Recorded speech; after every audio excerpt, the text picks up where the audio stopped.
잘 하고 건강하게 돌아올 수 있도록 기도 부탁드립니다. 저희 계속해서 사도행전 20장을 보겠습니다. 20장에 뭐 중요한 말씀들이 좀 많이 나오긴 하는데요. 저희가 특히 이제 21절인가요? 하나님을 향한 회개와 예수님을 향한 믿음, 여기에 대해서는 이 사도행전 시간에 지난번에 저희가 살펴봤습니다. 그래서 저희가 20장에서는 따로 주제를 살펴보진 않고 1절부터 38절까지 그냥 빠르게 한 절씩 살펴보도록 하겠습니다. 20장이 좀 풍성한 장입니다. 여러 가지로. 특히 이 바울의 이제 자신의 사역에 대한 간증을 하는데요. 좀 이게 굉장히 배울 점이 많이 있는 것 같아요. 먼저 1절부터 3절을 보시면 내용상으로는 19장과 이어져 있죠. 19장에서 이제 소동이 일어났었죠. 그래서 20장 1절, 소동이 그침에 바울이 제자들을 불러 포옹한 뒤 마케도니아로 들어가려고 떠나니라. 그가 그 지방들을 다니며 그들을 많이 권면하고 그리스로 들어와 거기서 석 달을 머물다가 시리아로 항해하려 할 때 유대인들이 숨어서 그를 기다림으로 그가 마케도니아를 거쳐 돌아가기로 작정하니라. 바울은 에베소를 떠나 마케도니아로 가려고 했습니다. 복음을 거부한 이제 안 믿는 악한 유대인들이죠. 유대인들이 바울을 죽이기 위해서 이제 숨어서 기다렸습니다.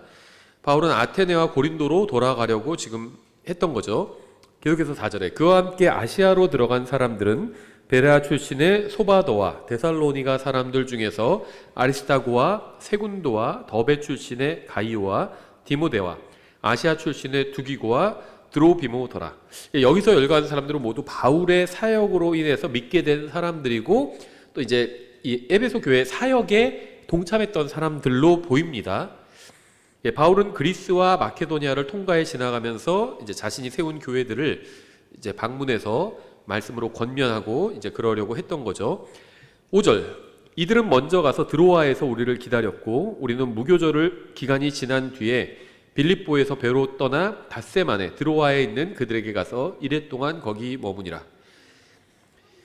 뭐 이 지도는요 한번 찾아보십시오. 이게 그 바울의 선교행, 지금 이건 사실 이제 3차 선교행 이렇게 나오는데요. 선교행 지도를 찾아보시면 그 도시들이 나와 있습니다. 그러면 대략적으로는 맞아요. 그러니까는 우리 성경에도 부록으로 뭐 지도 들어가 있고 대부분의 성경들에 이제 부록으로 지도가 들어가 있는데 이 지도는 절대적인 건 아닙니다. 그냥 대략적인 거라고 보시면 돼요. 특히 출애굽 경로 같은 경우에는 전통적인 루트가 있고 또 그 김승학 장로님이 주장하는 그분만 주장하는 건 아닙니다. 미국에도 그 새로운 루트 주장하는 분들이 있는데 이제 그 주장하는 그런 또 루트가 있죠. 근데 이 지도는요 그냥 대략적인 거라고 보시면 됩니다. 그래서 근데 바울의 선교 여행에 관한 지도는 뭐 크게 오차가 없습니다. 출애굽 경로처럼 그렇게 뭐 서로 다른 이론이 별로 존재하지 않아요. 그래서 이건 그냥 지도를 펴서 보시면 됩니다. 제가 사무실에도 있는데 추천할 만한 그 지도책이 있는데 원래 영문으로 시리즈로 한 10개 되는 건데 우리나라로 한두 개가 지금 번역돼 나왔어요. 그래서 보통 now and then 뭐 이렇게 바이블 맵 같은 건데 이렇게 예전과 현재를 이렇게 투명한 그 셀로판지 같은 걸로 이렇게 겹쳐서 지금의 어디고 지금의 뭐 시리아고 뭐 페르시아가 지금 이란이고 막 이런 것들 이렇게 보여주는 그런 지도인데요. 참고해 보시면 그런 지도들을 책에서 대부분 다 바울의 1차, 2차, 3차 선교 여행을 경로를 표시해 놨습니다. 근데 뭐 이 경로도 중요하지만 사실 더 중요한 건 바울이 어떻게 하나님의 말씀을 선포했고 이제 그런 것들이 훨씬 더 중요하죠. 그래서 우리가 뭐 이 경로를 지금 굳이 추적하지는 않습니다. 그래서 이들은 먼저 와서 드로아에서 우리를 기다렸고 했는데 여기서 말하는 우리는 바울과 누가를 의미합니다. 이 드로아는 바울이 두 번째 선교 여행에서 발판으로 삼았던 지역이고요. 바울은 세 번째 선교 여행을 위해서 이제 다시 드로아로 돌아온 것으로 보입니다. 다른 사람들은 먼저 드로아로 간 상태였죠, 이미. 그래서 그 누가와 바울이 이제 거기서 다른 사람들과 합류하게 되죠. 7절, 주의 첫날에 제자들이 빵을 떼기 위해 함께 오니 바울이 이튿날 떠나라고 준비한 채 그들에게 말씀을 선포하며 계속해서 한밤중까지 말을 하니라. 빵을 떼었다는 것은 이제 주의 만찬을 의미합니다. 여기서는 주의 만찬을 얼마나 자주 해야 하는지는 성경에 정해져 있지는 않습니다. 주님께서 빵을 뗄 때마다 주님을 기억하라고 하셨지만 그것이 얼마나 자주인지는 말씀하지 않으셨어요. 그래서 저희가 주의 만찬을 할 때마다 인용하는 구절이 있죠. 고린도전서 11장 23절부터 26절입니다. 내가 또한 너희에게 전해준 것은 내가 주께 받은 것이니 곧 주 예수님께서 배반당하신 바로 그 밤에 빵을 집어 감사를 드리신 뒤에 그것을 떼시며 이르시되. 지금 바울이 기록했는데 사실 바울은 그 자리에는 없었죠. 이제 나중에 들은 겁니다. 바울이 받아서 먹으라. 이것은 너희를 위해 찢긴 내 몸이니 나를 기억하여 이것을 행하라 하시고 저녁 식사 뒤에 또한 그와 같은 방식으로 잔을 집으시고 이르시되 이 잔은 내 피로 세우는 새 상속 언약이니 너희가 그것을 마실 때마다 나를 기억하여 이것을 행하라 하셨느니라. 이는 너희가 이 빵을 먹고 이 잔을 마실 때마다 주의 죽으심을 그분께서 오실 때까지 보이기 때문이라. 예, 그래서 기억하고 보이기 위해서 우리가 주의 만찬을 하는 겁니다. 한마디로 간증을 위해서 하는 겁니다. 우리는 예수님께서 우리를 위해서 살이 찢기시고 피를 흘리셨다는 걸 믿습니다 라는 걸 서로 보여주기 위해서 주의 만찬을 행하는 거라고 보시면 됩니다. 성경은 주의 만찬에 관해서 특정한 기간이나 상황을 정하지 않고 방법에 관해서만 말씀하고 있습니다. 그래서 저희는 그냥 한 달에 한 번 매월 첫 주에 주의 만찬을 행하고 있습니다. 제가 알기에 미국 경우에도 독립침례교회들 한 달에 한 번 주의 만찬 하는 걸로 알고 있어요. 제가 예전에 아주 잠깐 일반 개신교를 다닌 적이 있는데 거기선 6개월에 한 번 했습니다. 근데 그도 그럴 것이 한 3,000명 됐었어요. 그 교회 인원이. 그러니까 이거 매월 하기가 쉽지 않았겠죠. 굉장히 큰 일이었습니다. 주의 만찬 한 번 하는 게. 그래서 6개월에 한 번 했는데 아시는 것처럼 형제교회는 또 한 매주 하기도 하죠. 그래서 성경에 정해져 있지는 않아요. 매주 해라, 1년에 한 번 해라 정해져 있지는 않고 저희는 한 달에 한 번 하는 것으로 이렇게 지금 하고 있습니다. 사도행전서 제자들이 주의 만찬을 행한 것에 관한 기록은 지침이 아니라 실제 있었던 일에 대한 기록임을 잊지 말아야 합니다. 7절 바울이 이튿날 떠나려고 준비한 채 그들에게 말씀을 선포하며 계속해서 한밤중까지 말을 하니라. 정확히 바울이 언제 설교를 시작했는지 본문에 나와 있지는 않은데요. 적어도 저녁부터 설교를 시작했겠죠. 저녁 먹고 나서 다시 말씀을 전했겠죠. 근데 그렇다 해도 한밤중까지 계속 말씀을 전했다는 것은 정말 긴 시간 동안 설교가 이루어졌다는 것을 의미합니다. 이 도시에서는 사람들이 설교를 길게 안 들어요. 저도 지금은 좀 줄였는데 제가 예전 저희 교회 시작하고 초기에는 제가 1시간 이상 설교했습니다. 1시간 10분씩 설교하고 다른 목사님들 들으면 막 깜짝 놀랐어요. 거기 그래도 돼요? 막 그러시더라고요. 얼마 설교하냐고 해서 1시간 이상 한다고 하니까. 지금은 저도 좀 줄었죠. 3, 40분 이렇게 하는데 지금은 제가 뭔가 체력이 딸려서 좀 줄였는데 다른 교회 다 한 30분 한다고 하더라고요. 설교를. 그래서 내가 길게 하는 거구나 이렇게 생각했는데 도시 교회들 특징이 그런 것 같아요. 이게 킹제임스 성경을 믿는 교회든 아니든 간에 도시 교회들이 설교가 짧아요. 그리고 이제 특히 미국 같은 경우에도 지방에 있는 교회들, 그 다음에 아프리카나 이런 데도 아프리카 같은 데 설교 굉장히 깁니다. 몇 시간, 거긴 거리 설교도 한 3시간 한대요. 그래도 듣는데요, 사람들이. 한국이나 미국 같은 데서 거리 설교 한 1, 2분짜리 하거든요. 횡단보도 앞에서 횡단보도 시간 바뀌는 동안 한 1, 2분 정도 서서 기다리잖아요. 그럼 그 사람들 되고 하거든요. 과거에 러시아 같은 데는 한 30분 정도 해도 된대요. 한국이나 미국 사람보다 더 순진하거든요, 러시아 사람들. 순수하고. 그래서 30분 정도 거리 설교해도 듣는데요. 아프리카에서는 한 3일, 3시간 이렇게 한대요. 과거에는요, 미전도 종족 있잖아요. 그런 데 들어가서 복음 전하면요, 설교를 한 3일에 걸쳐 한대요. 오늘 하다가 오늘은 여기까지 하겠습니다. 내일 오세요. 온대요. 사람들이 특별히 할 일이 없고 농사 짓고 그러니까 농안 기고 그러면 다음날 들으러 온대요, 다. 예, 바울은 지금 굉장히 오래 설교를 했습니다. 8절 그들이 함께 모인 다락방에 많은 등불이 있었는데 유두고라 하는 어떤 젊은이가 창에 걸터 앉아 있다가 깊은 잠에 빠지니라. 바울이 오랫동안 말씀을 선포하며 그가 졸려서 맥을 잃고 3층 다락에서 떨어져 죽은 채 일으켜졌으므로. 예, 유두고는 잠깐 존 게 아니라 아예 깊은 잠에 빠졌죠. 저희도 예전에 보면은 옆에서 같이 이제 청년 시절에 조는 형제들 너무 많았어요. 그러니까 젊으니까 밤새 막 게임도 하고 뭐 하고 오다가 교회 와서 조는 겁니다. 막 그냥 조는 사람이 있고 아예 대놓고 자는 형제들도 있었어요. 예. 근데 제가 목회를 이렇게 이제 단독 목회를 시작하다 보니까 전에 이제 저도 다른 교회에서 부목사로 있고 할 때는 저도 제가 이제 주일 오전 설교를 하지 않고 그때 담임 목사님이 하시니까 저도 이제 오전 예배에 같이 참석을 했죠. 근데 제가 이렇게 단독 목회를 하고 나서 좋은 점이 설교 시간에 존 적이 없다는 겁니다. 예. 그래서 자랑스럽게 얘기할 수 있어요. 저는 지난 11년간 예배 시간에 존 적이 없습니다. 그 전에는 저도 좀 졸았습니다. 예. 그래서 어떤 목사님이 그러시더라고요. 이게 서로 책임 소재를 분명히 해야 된다. 특히 이제 오후에 많이 졸거든요. 사실 위에서 보면 다 보여요. 여기 저희 교회 성도가 적어서 보이는 게 아니라 200명, 300명 앉아서 보입니다. 누가 조는지 아닌지. 그런데 오전보다는 오후에 많이 조는데요. 이제 밥 먹고 오후 시간 되면 좀 졸리기도 하잖아요. 근데 뭐 오전 설교건 오후 설교건 예배 중간에 조는 거는 설교자 책임도 절반은 있어요. 그렇죠? 아니, 지루하게 설교했으니까 조는 거죠.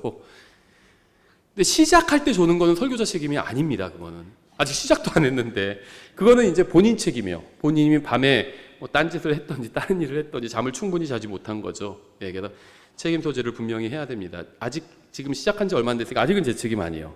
이제 중반 넘어가면 이제 제 책임도 지분이 한 반 정도 되는 거죠. 예, 그래서 바울이 설교했는데 졸았어요. 그것도 막 자버렸습니다. 예, 그냥 대놓고 깊은 잠에 빠졌다고 그랬죠. 그래서 이 말씀은 많은 설교자들에게 위로를 줍니다. 가장 위대한 사도인 바울도 지루한 설교를 했다는 사실을 보여주고 있죠.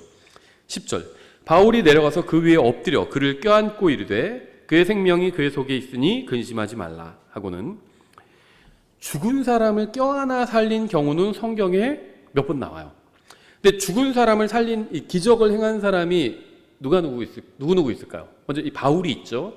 그다음에 예수님이 계시죠. 그다음에 엘리야와 또 엘리사가 있습니다. 그 외에 없죠. 제 지금 기억에는 없는 것 같아요. 그런데 예수님의 경우에는 그냥 말씀으로 나사로야 뭐 나오라 아니면 청년아 일어나라 이런 식으로 그냥 말씀으로 그 죽은 사람을 살리셨죠. 그다음에 소녀야 일어나라 달리라고 그냥 말씀으로 일으키셨는데 예수님을 제외하고 바울과 엘리야와 엘리사가 죽은 사람을 살렸는데 다 껴안아서 살려냈습니다. 말씀으로 살려내지 못했어요. 그게 예수님과의 차이였죠. 바울은 청년을 살렸고 엘리야는 남자아이를 살렸습니다. 바울이 살린 얘기는 이제 여기 지금 사도행전 20장에 있고 엘리야가 살린 얘기는 열왕기상 17장에 있죠. 자, 한번 읽어보겠습니다. 17장 17절에 이 일들 뒤에 그 집의 여주인인 그 여인의 아들이 병들었는데 그의 병이 매우 심해 그에게 숨이 남지 아니하였으므로 그녀가 엘리야에게 이르되 오 하나님의 사람이여 내가 당신과 무슨 상관이 있나이까 당신이 내 죄를 생각나게 하려고 내 아들을 죽게 하려고 내게 오셨나이까. 하나님의 사람을 보니까 막 죄가 생각난 거죠. 하나님의 말씀을 전하고 하니까. 그래서 옛날에 그랬다고 합니다. 이 무디도 훌륭한 복음 전도자였고 또 찰스 피니도 훌륭한 복음 전도자였는데 차이가 뭐냐면 무디가 복음 전해서 구원받은 사람 중에 교회에 남은 사람이 뭐 10% 20%면 찰스 피니가 복음을 전해서 교회에 남은 사람은 8, 90%였다고 합니다. 훨씬 많았다고 그래요. 근데 차이가 뭐냐면 무디도 물론 설교를 굉장히 잘했어요. 굉장히 쉽게 했습니다. 제가 봐도 무디 설교 지금 읽어도요 모르는 단어가 거의 안 나올 정도예요. 무디는 초등학교만 나왔잖아요. 아주 쉬운 단어만 썼어요. 그래서 오히려 많은 사람들이 알아듣기가 쉬웠습니다. 무디 설교를. 외국인인 제가 봐도 어려운 단어가 안 나와요. 무디 설교는. 근데 찰스 피니 같은 경우에는 달라요. 단어가 좀 더 어려운 것도 나오고요. 근데 이 찰스 피니는 아주 죄에 대해서 날카롭게 설교했습니다. 그래서 찰스 피니가 지나가는데도 막 회개하는 역사가 일어났다고 그래요. 보고 막 울면서 자기 죄가 생각난 겁니다. 그 설교자를 보고도. 엘리야도 그랬던 거죠. 당신이 내 죄를 생각나게 하고 내 아들을 죽게 하려고 내게 오셨나이까 하매 그가 그녀에게 이르기를 내 아들을 내게 달라 하여 그를 그녀의 품에서 취해 안고 자기가 거하는 다락방에 올라가 자기 침상에 누이고는 주께 부르짖어 이르되 오 주 내 하나님이여 주께서 내가 체류하고 있는 집 과부의 아들을 죽이심으로써 그녀에게 또한 해악을 가져오셨나이까 하고 그 아이 위에 자기 몸을 3번 펴서 엎드린 뒤 주께 부르짖어 이르되 오 주 내 하나님이여 원하건대 이 아이의 혼이 다시 아이에게 들어가게 하옵소서 하니 주께서 엘리야의 목소리를 들으셨더라. 그 아이의 혼이 다시 아이에게 들어가 그가 살아났으므로 엘리야가 그 아이를 취한 뒤 방에서 집으로 데리고 내려가 그의 어머니에게 그를 넘겨주며 이르되 보라 내 아들이 살아있느니라 하니 그 여인이 엘리야에게 이르되 이제 내가 이 일로 말미암아 당신은 하나님의 사람이시오 당신 입에 있는 주의 말씀은 진리인 줄 아나이다 하니라. 이게 기적의 목적이죠. 유대인이 전하는 말씀이 하나님의 말씀이라는 사실을 입증하기 위해서 하나님께서 기적을 행하게 하신 거죠. 엘리사도 비슷합니다. 굉장히. 그래서 이게 언뜻 생각하면 이게 자꾸 엘리야가 한 일과 엘리사가 한 일을 혼동할 수 있는데 엘리사의 경우도 아주 유사하게 남자아이를 살렸어요. 열왕기 하에 나오는데요. 열왕기하 4장 30절인데 그 아이의 어머니가 이르되 주께서 살아계신가 당신의 혼이 살아있음을 두고 맹세하노니 내가 당신을 떠나지 아니하리이다 하므로 엘리사가 일어나 그녀를 따라가니라. 게하시가 그들보다 앞서가서 지팡이를 그 아이의 얼굴에 놓았으나 소리도 없고 듣는 기색도 없으므로 그가 돌아와 엘리사를 맞으며 그에게 고하여 이르되 아이가 깨지 아니하였나이다 하니라. 엘리사가 그렇게 하라고 시켰던 거죠.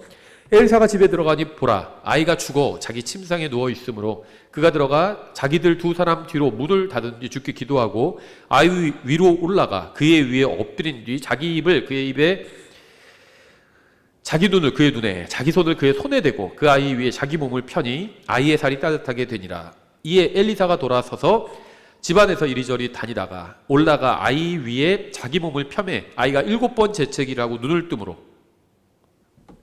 느낌이 어떠세요? 이렇게 읽으면 아이가 왜 7번 재채기를 하고 눈을 떴는지 알 수 없어요.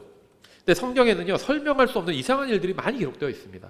왜 이런 방식으로 엘리야나 엘리사가 아이를 살리게 하셨을까? 모릅니다. 우리가 더 공부하면 알 수도 있겠죠. 근데 아직은 몰라요. 저도 이거 속 시원히 설명하는 그 강의를 들은 적이 없습니다. 다 넘어가요. 은근슬쩍 아예 얘기도 안 하고. 그나마 좀 정직한 분은 얘기를 합니다. 왜 이랬는지 모르겠다. 이렇게 얘기를 하시더라고요. 모르겠어요. 아무리 생각해도 왜 이런 행동을 했죠? 아이 위에 꼭 그렇게 눈은 눈 맞대고 콘 맞대고 그렇게 하고 그 다음에 아이가 일어나서 또 왜 7번 재채기를 했는지 모르죠. 뭐 어떤 사람은 7번 재채기를 한 건 뭐 그 안에서 7마귀가 있다가 나온 거다. 그건 지어낸 얘기죠.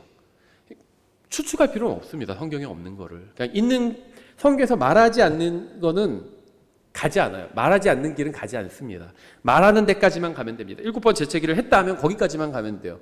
이유는 모르면 모르는 채로 두면 되는 겁니다. 어거지로 추측할 필요가 없어요. 7마귀가 뭐 그런 얘기 성경에 안 나옵니다. 다시 사도행전 20장으로 돌아와서 이제 유두고를 살렸죠. 엘리야와 엘리사도 바울과 비슷하게 이제 아이를 살렸습니다. 그런 까닭으로 다시 올라가 빵을 떼어 먹고 오랫동안 즉 날이 셀 때까지 이야기한 뒤에 그렇게 떠나니라. 그들이 살아난 젊은이를 데리고 와서 적지 않게 위로를 받았더라. 앞에서도 있었지만은 이제 도르가가 죽고 그랬을 때 막 자매들이 슬퍼했죠. 이게 자연스러운 겁니다. 자연스러운 거예요. 저도 인터넷에서 뭐 본 건데 사람들이 이제 교회를 욕하기 위해서 올린 사진인데 장례식장에 딱 갔는데 보니까 경축 뭐 누구 성도 소천 막 이렇게 써놨는데 경축할 일은 아니죠. 오버할 필요는 없는 것 같아요. 사랑하는 사람이 가족이 죽으면 슬프죠. 그건 당연한 겁니다. 근데 막 주님께로 갔는데 왜 슬퍼요? 그렇게 할 필요는 없습니다. 슬프죠. 왜 안 슬퍼요? 언젠가 구원받은 가족이 죽었다면 언젠가 하늘에서 만나겠지만 당장은 오랫동안 볼 수가 없잖아요. 그러니까 슬픈 거죠. 그래서 항상 오버할 필요는 없어요. 사랑하는 사람이 구원받았다 할지라도 죽으면 슬픈 겁니다. 하지만 소망을 갖고 있는 거죠. 다시 언젠가는 이제 만날 수는 있겠구나. 하지만 당장은 못 보니까 슬픈 거죠. 13절 우리가 배로 먼저 가서 배를 타고 앗소로 간 뒤 거기서 바울을 태우려고 작정하였으니 이는 그가 스스로 걸어서 가려고 생각하여 그렇게 정하였기 때문이라. 드로아에서 앗소는 대략 한 30km 이상 되는 거리라고 합니다. 차로 가면 금방이죠.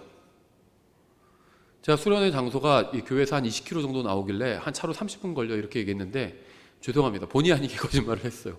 실제 한 1시간 이상 걸리더라고요. 근데 거기가 거리는 이 경기도에서 20km면 멀지 않은 거리인데 거기가 고질적으로 막히는 곳이라고 합니다. 근데 과거에 30km면 이거는 그래도 하루 길 정도, 사실 부지런히 걸으면 한 반나절인데 사실 거의 하루 길이죠. 30km면. 바울이 선교 여행을 위해서 돌아다닌 총 거리가 미국 일주한 거리와 비슷하다고 합니다. 미국을 일주한 거리와 거의 비슷하다고 합니다. 그러니까 뭐 적지 않은 거리죠. 2000년 전에 이 정도 여행을 한다는 것은 뭐 여간 고단한 일이 아니었을 겁니다.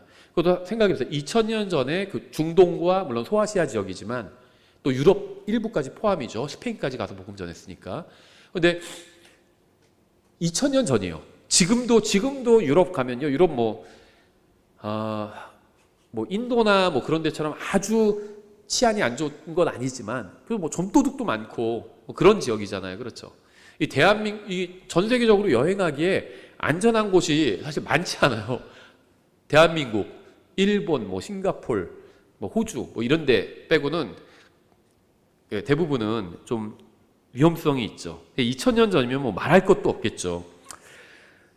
특히 바울은 충분한 경비를 가지고 있지 못해서 자주 굶고 고단한 날들을 보내야 했습니다. 고린도후서에서는 선교 여행을 하면서 당한 바울의 고난이 아주 자세하게 기록되어 있어요. 이게 고린도후서 11장 23절에 있는데요. 그들이 그리스도의 사역자냐? 내가 어리석은 자처럼 말하지만 왜 어리석은 자라고 하냐면 자기 변명을 하니까. 사역자는 가능하면 정말 아주 바울은 지금 필요한 일 때문에 자기 해명을 하고 있는 건데 가능하면 하는 게 좋지 않다고 생각합니다. 특히 이 강단에서는. 그래서 저는 강단에서 사람 이야기는 안 하려고 그래요. 그러니까 교회사에 나오는 인물 얘기는 할 수 있지만 지금 살아있는 사람, 나쁜 사역자든 좋은 사역자든 나쁜 사역자를 얘기하면은 너무 그 사람을 미워하게 되고 성도들이 또 좋은 사역자 얘기하면 또 그 사람 너무 우러러보게 돼요. 아예 저는 제가 존경하는 목사님 있지만 이름을 강단에서 제가 얘기한 적이 없어요. 설교 시간이나 성경 강의 시간에. 왜냐하면 이 강단은 하나님의 말씀을 선포하고 예수님을 높이는 자리지 사람 얘기를 하는 자리는 아닙니다. 그래서 저는 가능하면 제 얘기도 많이 하려고 하지 않습니다. 제 얘기 뭐 알아서 뭐예요? 의미 없습니다. 예수님에 대해서 알아야 의미가 있지. 아무리 훌륭한 목사를 할지라도 목사 뭐 개인의 삶을 알아야 별거 없어요. 그냥 또 다른 죄인 이야기나 마찬가지지. 바울이 그냥 부득이하게 얘기하는 겁니다.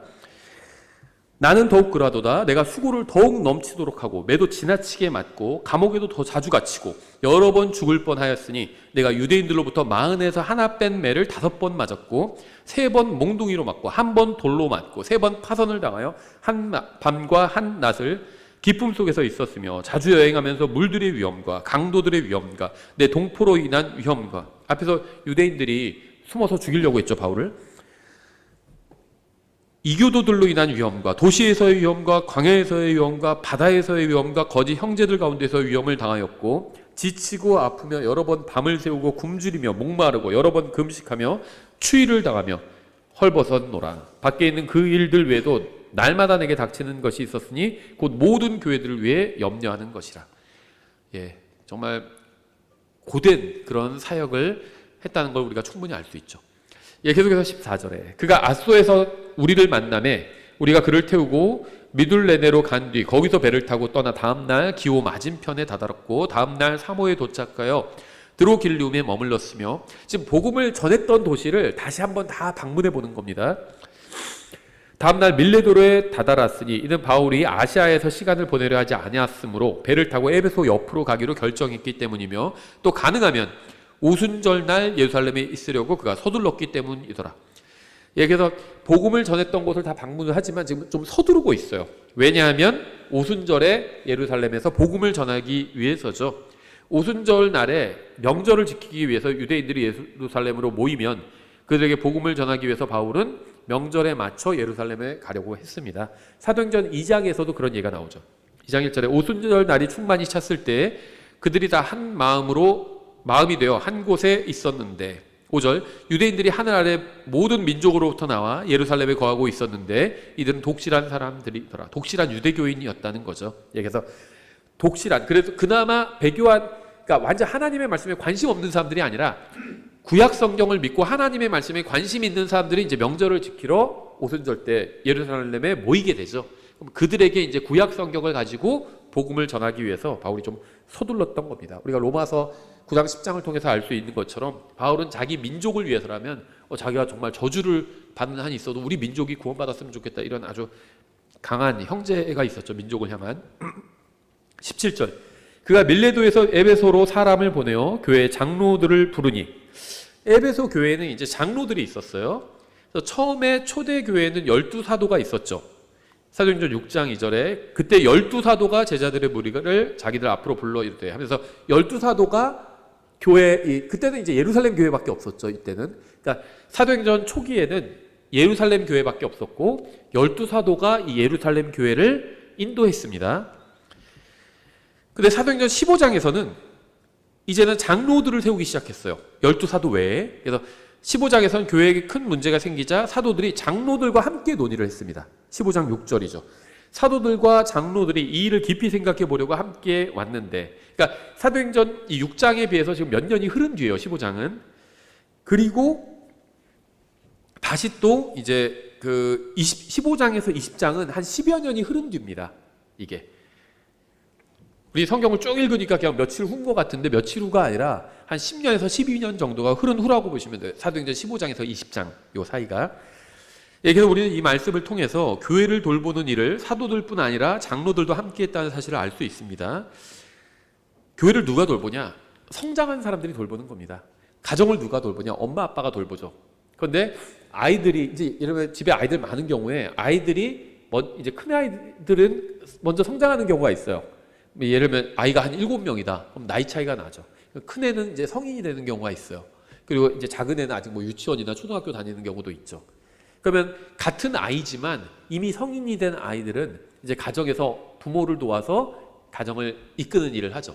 돈도 벌어오고 경제적으로 도움도 되고 집에서 아이들 돌봐주기도 하고 이제 부모의 그 일거리를 덜어줍니다. 그렇죠. 그래서 교회도 마찬가지예요. 성장한 사람들이 교회를 돕는 겁니다. 제가 굉장히 그 정말 아주 좋아하는 몇 안 되는 그 TV 드라마 시리즈가 있는데 오래된 거예요. 밴드 오브 브라더스라고 아마 형제님들은 보신 분들이 꽤 있을 겁니다. 여기서 보면요, 아주 정말 그 치열한 그 전쟁에서 이제 그 2차 대전에 정말 한복판에서 전투를 치르는 이야기들이 많이 나오잖아요. 거기다 그 중심이 되는 주인공들이 속한 부대가 이제 이지중대라고 공수부대잖아요. 그러면 다른 부대는 막 적과 전선을 형성해서 싸우는데 공수부대는 적진으로 떨어져서 싸우는 부대잖아요. 사방이 다 적이에요. 그러니까 정말 용맹한 사람들로 이루어진 부대인 거죠. 그런데 그 지휘관들 중에서도 훌륭한 사람들이 있었어요. 뭐 윈터스, 뭐 소령이나 훌륭한 사람들이 있었는데 그 지휘관 몇 사람이 전쟁을 이끈 것이 아니라 전쟁이 계속되면서 이제 군인들이 그 이지 중대 부대원들이 죽고 새로운 보충병들이 나중에 더해지게 되는데 이제 전투를 1년 이상 겪었던 그 베테랑들이 같이 부대를 이끌어 나가게 됩니다. 하사관들도 있고 하사관이 아니지만 전투 경험이 많은 이제 베테랑 병사들이 나오게 돼요. 그러면 그 지휘관들과 함께 그 베테랑 병사들이 그 부대를 이끌고 같이 전투를 하게 됩니다. 저는 영적인 것도 마찬가지라고 생각합니다. 교회에서 어떤 직분이 없어도 영적으로 성장하는 사람들이 있어요. 그럼 이분들이 지역교회에서 큰 역할들을 하게 됩니다. 예, 성도들을 돌보고요. 좀 새로 오신 분들이나 아니면 아직 영적으로 어린 분들을 배려해주고 돌보고 이런 일을 하게 됩니다. 예, 그러면 이게 이제 영적 전쟁을 같이 해나갈 수 있게 되는 거죠. 예, 그래서 이제 15장에 이르러서는 이제 장로들이 나오게 되고요. 이제 사도행전 20장에 이르러선 이제 초대교회로부터 한 20년 가까이 흐른 시점이에요. 그래서 에베소 교회에 이미 이제 장로들이 서게 됩니다. 예, 그래서 우리는 교회를 돌보는 일을 처음에는 사도들이 했고 이후에는 장로들이 했음을 알 수 있습니다. 18절. 그들이 그에게 오매 그가 그들에게 이르되 내가 아시아로 들어온 첫날부터 모든 때에 내가 어떤 방식으로 너희와 함께 지냈는지 너희가 아느니라. 18절부터 35절까지 이제 설교예요. 그래서 에베소 교회에서 바울이 마지막으로 한 고별 설교라고 보통 그렇게 알려져 있죠. 이 설교는 모든 그리스도인이 반드시 기억해야 될 아주 중요한 내용을 담고 있습니다. 내가 아시아로 들어온 첫날부터 바울은 처음부터 끝까지 일관된 사역을 했습니다. 육신 안에 있으면 결코 일관된 사역을 할 수가 없겠죠. 감정과 느낌을 따라가며 한결같은 사역을 할 수 없습니다. 세상적인 생각도 일관된 사역을 방해합니다. 성령님으로 충만하고 성령님을 따라 걸어야만 좌로나 우로나 치우치지 않고 한결같은 사역을 할 수 있어요. 막 저희도 지금 11년간 뭐 이슈가 많았어요. 그러니까 이제 우리나라에서 일어난 이슈들이 있었고요. 우리 교회가 된 지 이제 11년이 넘었고 12년 차인데 뭐 정치적인 이슈도 많이 있었고 대통령 탄핵도 2번이나 있었고 뭐 굉장히 격변기였죠. 그런데요, 지나면 그냥 지나가는 겁니다. 거기에 휘둘리면 안 돼요. 정치 이슈에 교회는 휘둘리는 데가 아니에요. 교회는 정당이나 정치 단체가 아니에요. 난 그래도 정치적인 것에 관심을 갖고 좀 뭐 해보고 싶어요. 그럼 정당에 가입해서 하시면 됩니다. 그거 교회를 반대하지 않아요.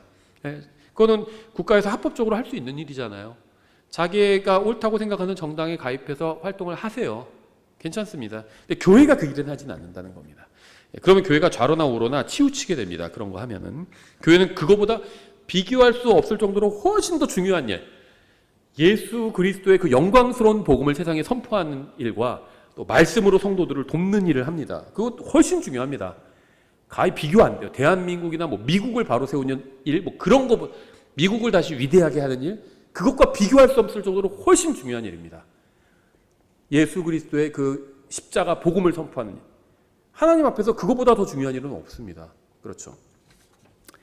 19절, 내가 온전히 겸손한 마음과 많은 눈물로 주를 섬기고 숨어서 기다리는 유대인들로 말미암아 내게 닥친 사람들을 겪으며 주를 섬겼고.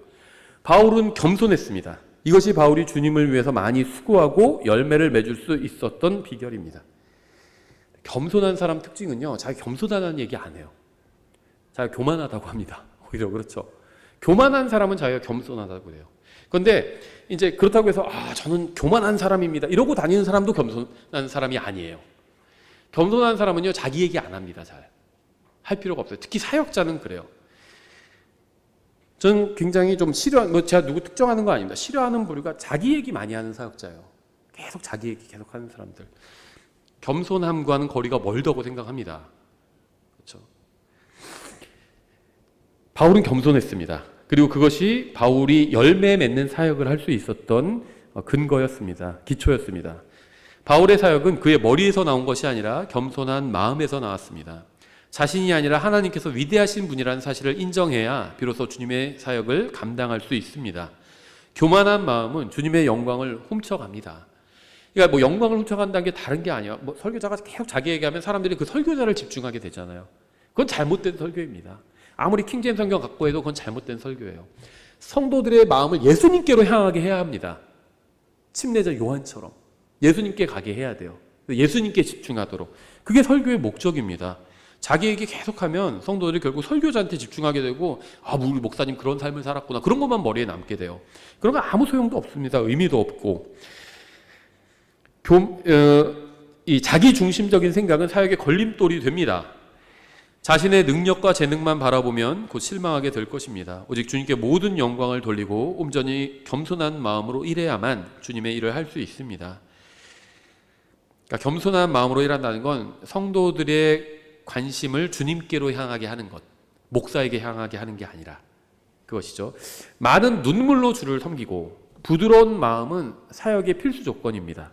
주님을 위해서, 불쌍한 혼들을 위해서 눈물을 흘릴 수 있어요. 자기 때문에 눈물 흘리지 말고. 자기 얘기하면서 그렇게 우는 분들이 있어요. 막 자기 연민에 빠져서. 근데 그런 거 말고 주님을 위해서, 불쌍한 혼들을 위해서 눈물을 흘릴 수 있어야죠.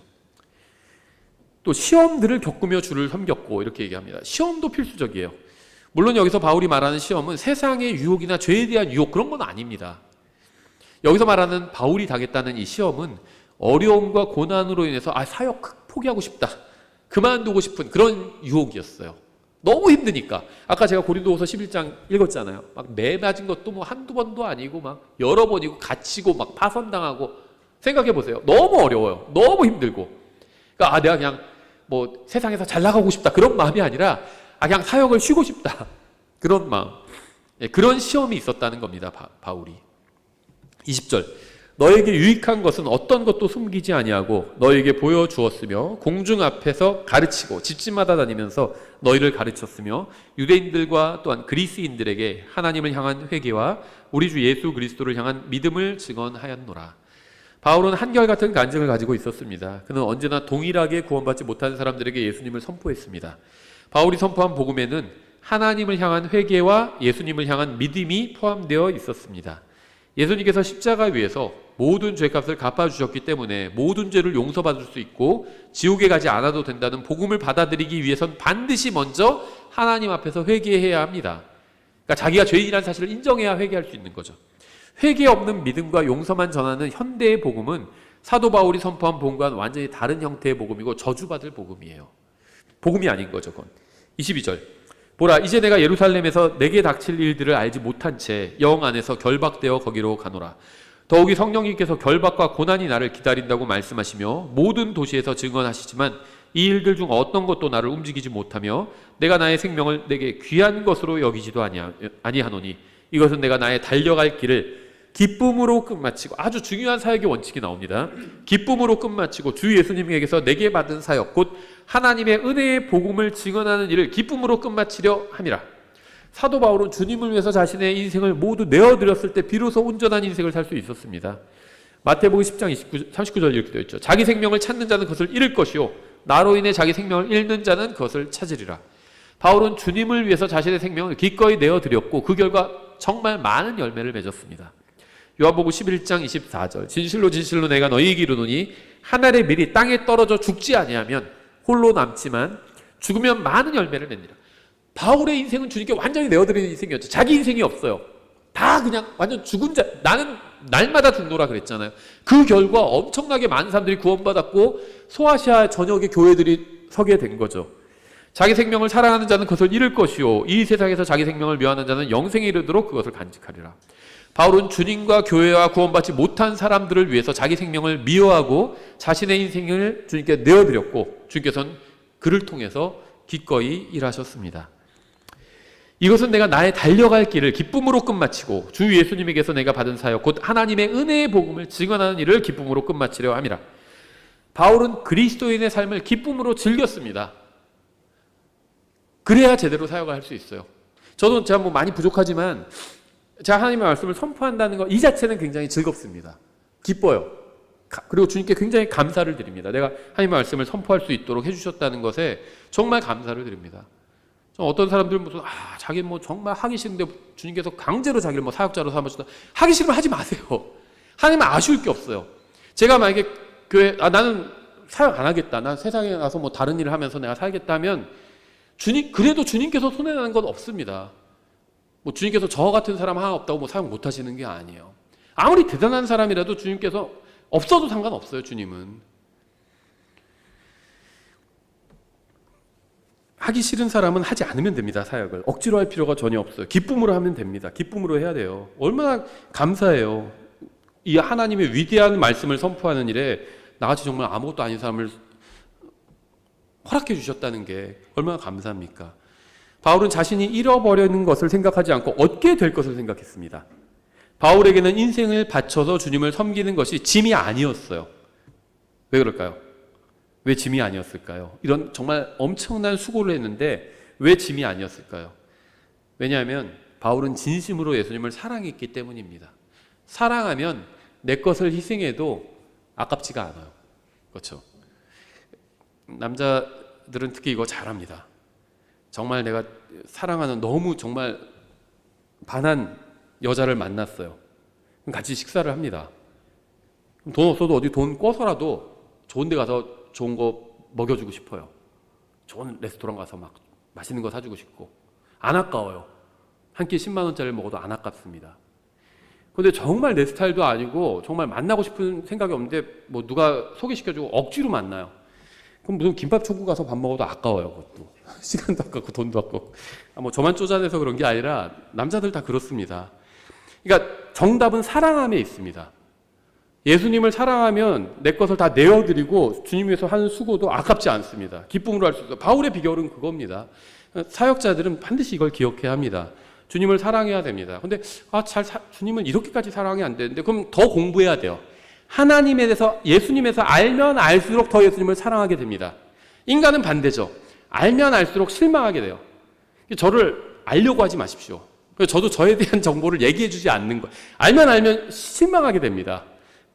이 정도면 좋게요. 지금 우리 목사님에 대해서 뭐 별로 아는 것도 없어. 그러면 됐습니다. 그래야지 교회 오래 다녀요. 그런데 예수님에 대해서는 아닙니다. 예수님은 정말 뭐 제가 표현할 때마다 좀 죄송스러운데 다른 표현력이 제가 딸려서 할 수 없이 이렇게 얘기하는데 예수님은 정말 매력적인 분입니다.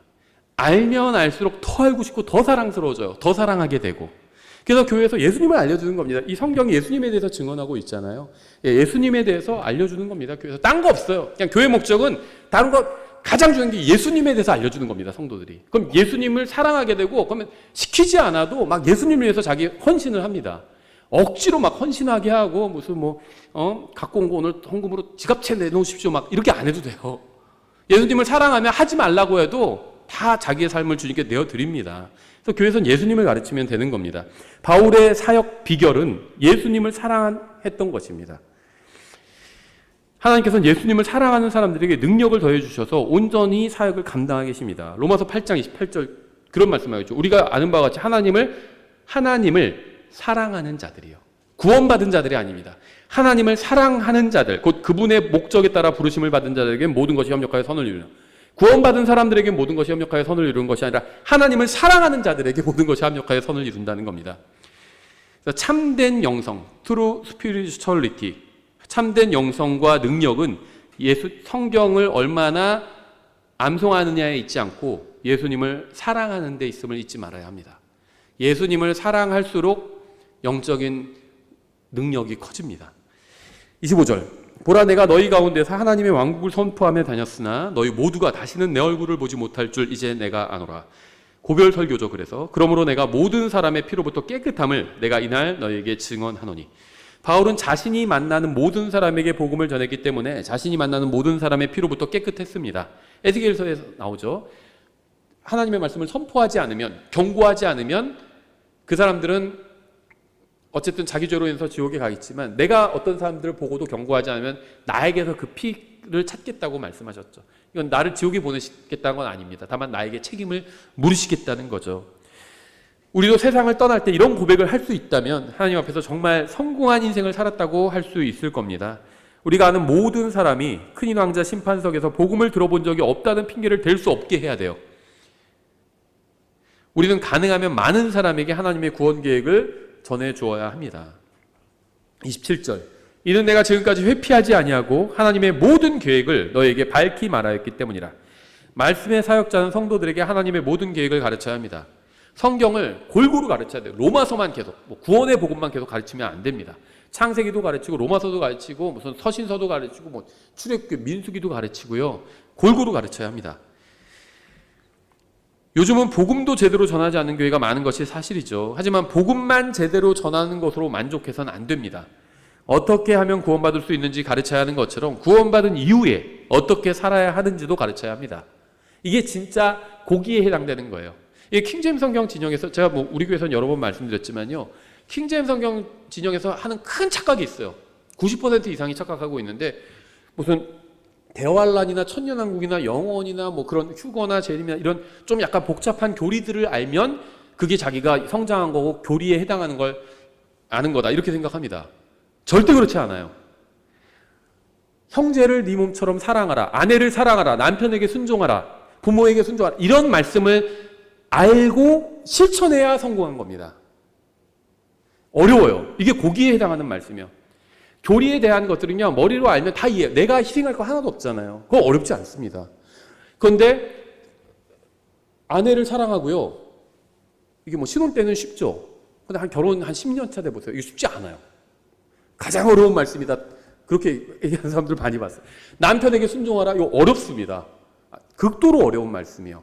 이걸 할 수 있으면 굉장히 성숙한 사람입니다. 집에서의 초등학생이요. 머리 똑똑해가지고 무슨 미분적분 다 푸는 아이들도 있어요. 영재들 그렇죠. 그럼 미분적분 푼다고 걔가 성장한 아이인가요? 가정을 맡겨도 되나요? 그건 아닙니다. 그렇죠. 그럼 누구에게 가장의 자리를 맡길 수 있죠? 희생할 수 있는 사람에게 맡겨야 되죠. 아빠 엄마가 희생하잖아요. 누구 일하기 좋아서 일하러 가는 거 아니죠. 학교 가기 싫어. 근데 아빠 엄마도 똑같아요. 일하러 나가기 싫어. 좋아서 나가는 게 아니야. 그런데 그냥 희생하는 거죠. 자기 몸을 희생하는 거고 우리 가족을 위해서 날 희생하는 겁니다. 그래서 가장의 자격이 있는 거죠. 부모의 자격이 있는 거고. 예. 이게 영적으로 성장한 겁니다. 자기를 희생할 수 있는 게. 나의 돈도 희생하고요. 나의 시간도 희생하고요. 하나님을 위해서, 하나님의 성도들을 위해서, 하나님의 자녀들을 위해서, 교회를 위해서. 때로는 나의 감정도 희생하는 겁니다. 누가 막 듣기 싫으면 자, 뭐 누구 특정하는 건 아닌데요. 뭐 자기 듣기 싫은 말 했다고 막 교회에서 소리 지르고 이런 사람도 있어요. 킹제임 성경 진영에도. 그건 성경 교리를 아무리 많이 알아도요, 성장한 게 아닙니다. 듣기 싫은 말 해도요, 그냥 넘어갈 수 있는 겁니다. 성장한 사람은 넘어가요. 그건 뭐 한 거냐면 자기 감정을 희생한 거거든요. 누가 욕하면 나도 욕하고 싶죠. 운전할 땐 그러잖아요. 아무도 듣는 사람 없으니까. 그런데 교회에서 누가 나한테 뭐라고 그래도 싫은 소리라도 그냥 넘어가는 겁니다. 감정을 희생한 겁니다. 그게 성장한 거예요. 누가 조금 자기한테 자기 자리에 앉았다고 정지 왜 내 자리에 앉아? 나와요. 왜 내 자리에 앉아? 이런 사람도 있어요. 돈 치는데도 있어요. 아무리 무슨 뭐 어려운 교리를 안 알아도 그건 성장한 게 아니죠. 주님께서 세상에 다시 오셔서 무엇을 하실지도 우리가 다 가르쳐야 됩니다. 성경의 모든 계획을 다 골고루 가르쳐야 합니다. 그래서 뭐 편식하지 말라고 하잖아요. 창세기부터 계시록까지 다 가르쳐야 돼요. 성경에 나오지 않는 것은 가르칠 수 없지만 성경에 나오는 것이라면 다 가르쳐야 합니다. 28절, 그러므로 너희 자신과 온 양떼에게 주의를 기울이라. 성령께서 너희를 그들의 감독자들로 삼으사 하나님의 교회 곧 그분께서 자신의 피로 사신 교회를 먹이게 하셨느니라. 바울은 에베소 교회의 인도자들에게 매우 강력한 경고를 하고 있습니다. 그는 인도자들에게 먼저 자신을 돌아보고 주의하라고 권면했죠. 자신이 바로 서야 다른 사람도 도울 수 있기 때문이에요. 그래서 사역자는 먼저 자신을 돌아보고 그런 다음에 양떼를 돌봐야 합니다. 저는 그 비행기 타면 이제 그 스튜어디스가 설명을 해주잖아요. 뭐 응급사할 때 어디로 대피하고 뭐 그런 거 대피하고 그런 거 얘기해주죠. 근데 뭐 위에서 산소 마스크 떨어질 때도 어떻게 하고. 부모와 아이가 같이 있으면요, 아이부터 끼워주면 안 돼요. 아이 끼워주면서 자기가 쓰러질 수 있습니다. 자기가 먼저 해야 됩니다. 그리고 아이를 도와주는 겁니다. 그렇게 얘기해요. 부모님은 부모님 먼저 하시고 그 다음에 아이를 도와주라고 이렇게 얘기하거든요. 정확히 성경도 똑같아요. 설교자가 자기가 먼저 하나님의 말씀으로 배불리 먹어야 됩니다. 인도자가. 그리고 자기가 강건해야 다른 사람을 도울 수 있는 거죠. 자기도 비실비실하면서 다른 사람 돕기는 어렵죠. 여기서 바울이 먼저 너희 자신, 장로들에게 하는 말이에요. 에베소 교회. 너희 자신과 그 다음에 온 양떼에게 주의를 기울여. 먼저 너희 자신에게 주의를 기울이고 그 다음에 양떼 돌보라는 말입니다. 자신이 바로 서야 다른 사람 도울 수 있기 때문이죠. 그래서 사역자는 먼저 자신을 돌아보고 그런 다음에 양떼를 돌봐야 합니다. 사역자는 먼저 자신이 하나님의 말씀대로 살아야 합니다. 그런 다음에 양떼에게 말씀으로 권면해야 되죠. 이것이 목회서신에서 집사와 장로와 감독에게 보다 높은 수준의 성장을 요구하는 이유죠. 디모데전서 3장 5절에 있죠. 남자가 자기 집을 다스릴 줄 알지 못하면 어찌 하나님의 교회를 돌볼 수 있겠느냐. 자기부터 잘하라는 거죠. 성령님께서 너희를 그들의 감독자들로 삼으사 하나님의 교회 곧 그분께서 자신의 피로 사신 교회를 먹이게 하셨느니라. 이 말씀에는 두 가지 위대한 진리가 있습니다. 첫째, 예수 그리스도는 하나님이십니다. 교회를 사기 위해 십자가에서 피를 흘리신 분은 예수님이죠. 그런데 하나님께서 자신의 피로 교회를 사셨다고 말씀합니다. 따라서 예수님은 하나님입니다. 게다가 이 구절 안에는 삼위일체 하나님이 있어요. 성령님과 하나님과 피를 흘리신 그분인 예수님이 한 구절 안에 모두 나오죠. 따라서 이 말씀은 교리적으로 굉장히 중요합니다. 또 둘째, 교회를 산 값은 예수님의 피입니다. 물로 침례를 받는 것이나 율법을 지키는 것으로는 값을 치를 수가 없어요. 오직 예수 그리스도의 피로만 교회를 위한 값을 치를 수 있습니다. 베드로전서 1장 18절에 나오죠. 너희가 아는 바와 같이 너희 조상들로부터 전통으로 물려받은 너희의 헛된 행실에서 너희가 구속받은 것은 은이나 금같이 썩을 것들로 된 것이 아니오. 꼭 예를 들어서 사람들이 제일 좋아하는 걸로 예를 들죠. 은이나 금같이 썩을 것들로 된 것이 아니오. 흠도 없고 점도 없는 어린 양의 피 같은 그리스도의 보배로운 피로 된 것이니라. 예수님께서 자신의 피로 교회를 사셨으면 교회는 예수님의 소유가 되겠죠. 장로들이 교회를 자신의 것이라고 오해하지 않도록 바울은 이렇게 중요한 사실을 교회 장로들에게 지금 강조하고 있는 겁니다. 교회 너희 게 아니다 이렇게 얘기하고 있는 거죠. 교회는 인도자들의 것이 아니라 하나님의 것입니다. 인도자들은 감독하는 일을 할 뿐이에요. 경비의 일을 할 뿐입니다. 경비가 회사 주인 아니죠. 경비는 그냥 지키는 일을 하는 겁니다. 교회를 인도하는 사람이 교회를 자기 것이라고 생각하는 순간 그 교회는 더 이상 교회의 기능을 할 수 없게 됩니다. 29절, 내가 이것을 아노니 곧 내가 떠난 뒤에 사나운 이리들이 너희 가운데로 들어와 양떼를 아끼지 아니할 것이요 세상에는 교회를 파괴하려는 세력이 있죠. 그래서 사도 바울이 떠나면 사나운 이리들이 들어와서 영적인 사나운 이리 들어와서 이제 양떼를 해칠 것이라고 말씀하고 있습니다. 말씀의 사역자는 기본적으로 이 사나운 이리들로부터 양떼를 보호하는 일을 합니다. 그래서 양떼가 말씀의 꼴을 잘 먹고 강건하게 하고요. 말씀으로 무장하게 하고요. 그런 일을 하는 겁니다. 30절. 너희 중에서도 제자들을 끌어내어 자기들을 따르게 하려고 왜곡된 것들을 말하는 사람들이 일어나리라. 문제는 교회를 파괴하려는 자들이 외부에만 있는 것이 아니라 교회 내부에도 있다는 거죠. 특히 여기서 바울이 너희라고 한 것은 에베소 교회의 장로들을 의미합니다. 근데 그 중에서도 교회를 잘못하면 너희도 교회 파괴할 수 있어. 이 얘기를 하고 있는 거죠. 교회 인도자들도 언제든지 교회를 파괴하는 자들이 될 수 있음을 스스로 알고 스스로 주의해야 합니다. 자기들을 따르게 하려고 왜곡된 것들을 말하는 사람들이 일어나리라 이렇게 말씀하고 있는데요. 왜곡된 것들을 말하는 사람들은 이단을 의미합니다. 이단이 가르치는 교리가 모두 잘못된 건 아니에요. 이단은 특정한 교리만을 강조하거나 왜곡해서 제자들이 자신들만 따르게 만드는 자들입니다. 우리 교회만 맞아. 나머지 교회 다 가짜야. 이단들 다 그렇게 얘기합니다. 그러니까 이단인지 아닌지 알 수 있는 가장 큰 기준이 뭐냐면 자기네 교회에만 구원이 있다고 가르칩니다. 모든 이단 다 그렇게 가르쳐. 신천지도 자기네만 구원이 있다고 그러죠. 뭐 여호와의 증인 말할 것도 있고 다 자기네만 구원이 있다고 그래요. 카톨릭도 마찬가지죠. 자기네만 구원 있다고 가르치는 주장하는 단체는 다 이단이에요. 우리 교회만 이단이 있지 않습니까? 우리 교회만 구원이 있지 않아요. 분당 침례교회만 구원이 있는 게 아니에요. 오히려 우리 교회는 구원이 없어요. 구원은요 예수님 안에 있는 겁니다. 예수님께서 계시면 거기에 구원이 있는 거예요. 어떤 교회에 있는 게 아닙니다.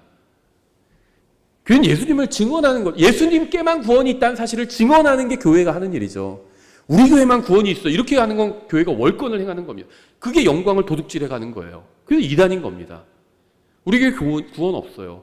구원은 예수님께만 있습니다. 계시록에 나온 7교회도 대부분 외부의 문제가 아니라 교회 내부의 문제로 인해서 교회가 책망을 받았죠. 이세벨이라 하는 여자 그 교회 내부에 있었습니다. 31절 그러므로 깨어서 내가 3년 동안 밤낮 쉬지 않고 눈물로 각 사람을 훈계하던 것을 기억하라. 바울은 에베소 교회에서 믿음을 통해 구원받는다는 진리와 교회의 신비 또 하나님의 전신갑주를 입고 영적 전쟁을 하는 방법과 또 바람직한 가정생활, 교회생활에 관한 진리를 가르쳤습니다. 이거 정말 모든 그리스도인들이 반드시 알아야 될 것들을 아주 골고루 가르쳤어요. 에베소서에서. 그래서 지금 에베소 교회의 장로들에게 권면 주고 있는 건데 아마 이런 내용들을 3년 동안 가르쳤겠죠, 바울이. 바울은 에베소서에 나온 내용을 3년 동안 밤낮 쉬지 않고 반복해서 가르쳤을 겁니다. 세상으로 가지 말고 계속 하나님의 말씀 안에 거하라고 반복해서 가르쳤을 겁니다. 32절 형제들아 이제 내가 너희를 하나님과 그분의 은혜의 말씀에 맡기노니 이 말씀은 너희를 든든히 세우고 거룩히 구별된 모든 자들 가운데서 너에게 상속 유업을 줄 수 있느니라. 하나님께서는 자신의 말씀을 자신의 이름 위로 높이셨죠. 시편 138편 2절이죠. 내가 주의 거룩한 저를 향해 경배하고 주의 인자하심과 주의 진리로 인해 주의 이름을 찬양하리니 이는 주께서 주의 말씀을 주의 모든 이름 위로 크게 높이셨기 때문입니다. 하나님의 말씀 굉장히 중요합니다. 성경 굉장히 중요해요. 그런데요, 거기서 끝나면 안 됩니다. 주님의 말씀은 우리 발에 빛이 되죠. 하지만 성경에서 말씀하신 순서를 잘 볼 필요가 있습니다. 하나님과 그분의 은혜의 말씀에 맡기는 겁니다. 성경은 바울이 우리를 하나님과 그분의 은혜의 말씀에 맡긴다고 증언합니다. 성경은 중요합니다. 하지만 성경이 우리를 위해서 십자가 위에서 피를 흘리고 죽은 것이 아닙니다. 우리를 위해서 죽으신 분은 예수님이에요. 아무리 성경 공부를 열심히 하고 많은 교리를 안다 해도 예수님의 십자가 대속을 통해서 하나님과 관계를 맺지 않으면 소용이 없습니다. 머리가 변화되기 전에 마음이 변화되어야 합니다. 그러니까 성경 분명히 중요하지만 성경을 달달 외우고 교리를 많이 알아도 하나님과 교제가 이루어지지 않으면 소용이 없다는 겁니다. 33절 내가 어떤 사람의 은이나 금이나 옷을 탐내지 아니하였고 참으로 너희도 스스로 아는 바와 같이 이 두 손이 나와 또 나와 함께한 자들에게 필요한 것들을 공급하였느니라. 이 세상에서 살기 위해서는 재물이 필요합니다. 바울은 그런 사실을 부인한 적이 없습니다. 바울은 다른 사람의 재물을 탐내지 않은 겁니다.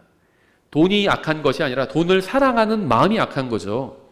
이는 돈을 사랑함이 모든 악의 뿌리이기 때문이라. 어떤 자들이 돈을 탐내다가 믿음에서 떠나 잘못을 범하고 많은 고통으로 자기를 찔러 꿰뚫었도다. 디모데전서 6장 10절이죠. 바울은 다른 사람의 재물을 탐내지 않고 스스로 일하면서 필요한 것들을 공급했습니다. 다른 사람 상관하지 마세요. 무슨 집에 사는지, 무슨 차를 타는지, 무슨 옷을 입는지, 돈을 얼마나 버는지 상관하지 마십시오. 지나친 호구조사 안 좋은 것 같아요. 자연스럽게 자기부터 얘기하세요. 그 상대방이 얘기 안 하면 그냥 기다려주세요. 막 꼬치꼬치 묻는 분들이 있어요. 그러지 마십시오. 다른 사람에 대해서 그 사람 위해서 기도해주고 그건 좋은데 막 지나치게 그 사람의 것을 막 하나하나 파헤치려고 하지는 않았으면 좋겠습니다. 함부로 판단하게 되거든요. 그래서 바울은 다른 사람의 재물을 탐내지 않았어. 이게 굉장히 중요합니다. 다른 사람 상관하지 마십시오. 내가 하나님 앞에서 어떻게 하느냐가 중요합니다. 하나님께서 나에게 주신 것들이 있잖아요. 그걸 누리면 되는 거죠. 다른 사람이 누리는 것 나와 상관없어요. 그럼 그 사람과 하나님과의 관계입니다. 바울은 모든 필요를 공급해 주시는 하나님을 신뢰했습니다. 빌립보서 4장 19절이죠. 오직 내 하나님께서 그리스도 예수님을 통해 영광 가운데서 자신의 부요하심에 따라 너희의 모든 필요를 공급하시리라. 사역자는 특히 탐심을 주의해야 합니다. 누가복음 12장 15절. 그들에게 이르시되 탐욕을 주의하고 조심하라. 사람의 생명이 그가 소유한 것들의 풍성함에 있지 아니하니라 하시니라. 그 다음에 35절. 내가 너희에게 모든 것을 보여주되 곧 너희가 마땅히 이렇게 수고하여 약한 자들을 지원해야 하며 또 주 예수님께서 하신 말씀들 즉 주는 것이 받는 것보다 더 복되도다 하신 그분의 말씀들을 기억해야 함을 보여주었노라 하니라. 이 구절 정말 위대한 말씀입니다. 사람들은 주는 것보다 받는 것을 더 좋아하죠. 그렇죠? 내가 다른 사람한테 돈을 주는 것보다 받는 게 좋죠. 내가 100만 원 주는 것보다 100만 원 받는 게 훨씬 좋죠. 근데 여기 거꾸로 되어 있죠. 이 말씀은. 예수님께서는 주는 것이 받는 것보다 더 복되다고 말씀하셨습니다. 이 말씀은 복음서에 기록되어 있지는 않지만 분명히 예수님이 말씀하신 것이죠. 예수님은 모든 것을 만드신 분이고 모든 것을 유지시켜 주시는 분이고 모든 사람의 필요를 채워주시는 분입니다. 우리가 주님을 위해서 그리고 다른 사람들을 위해서 우리의 것을 내어준다. 주님은 항상 주시는 분이죠. 내가 주님께 뭐 드려서 주님 부자가 됐어 이렇게 말할 수 있는 사람은 아무도 없습니다. 모든 게 다 주님 것이고요. 주님께서 사람들에게 나눠주십니다. 그래서 우리가 누군가에게 무엇을 내어준다면 그 점에 있어서는 주님처럼 행한 겁니다. 그렇죠. 36절부터 끝까지 38절. 이렇게 말한 뒤 그가 무릎을 꿇고 그들 모두와 함께 기도하니 그들이 다 몹시 슬피 울며 바울의 목을 껴안고 그에게 입을 맞추며 무엇보다도 그가 한 말들 곧 다시는 그들이 자기 얼굴을 보지 못하리라 한 그 말들로 인해 마음 아파하면서 배에까지 그와 함께 가니라. 사도행전 20장은 믿지 않는 유대인들이 바울을 죽이려고 하는 것에서 시작해서 믿는 사람들이 바울을 배웅하는 것으로 끝을 맺습니다. 이것은 마귀가 사역을 방해하기 위해서 계획을 세우고 사악한 자들을 선동하지만 하나님께서 모든 것을 주관하시고 인도하시고 일하신다는 사실을 보여주죠. 한 가지만 얘기하고 마치면요. 사도행전 20장에 세 가지 눈물이 나와요. 19절에서는 사역으로 인한 고난으로 인해서 흘린 바울의 눈물이죠. 또 31절에서는 교회를 돌보며 흘린 바울의 눈물이 나오고요. 37절에서는 이 성도들 간의 교제와 우정으로 인한 성도들의 눈물이 나옵니다. 그래서 20장 이렇게 간략하게 살펴봤습니다. 기도하고 찬양하고 마치겠습니다. 기도하겠습니다. 하나님 아버지, 주님께서 주신 말씀과 또 이 사도 바울이라는 너무나도 훌륭한 본을 주셔서 감사드립니다. 저희도 바울처럼 정말 주님을 사랑함으로 또 저희 것들을 주님께 기꺼이 내어드릴 수 있도록 좀 도와주시기 원합니다. 정말 성도들이 더욱더 주님을 사랑할 수 있도록 도와주시고 또 한 주간도 또 주님의 말씀에 푹 빠져서 정말 그 말씀 안에서 사는 삶을 살 수 있도록 도와주시기 원합니다. 예수님의 이름으로 기도드렸습니다. 아멘.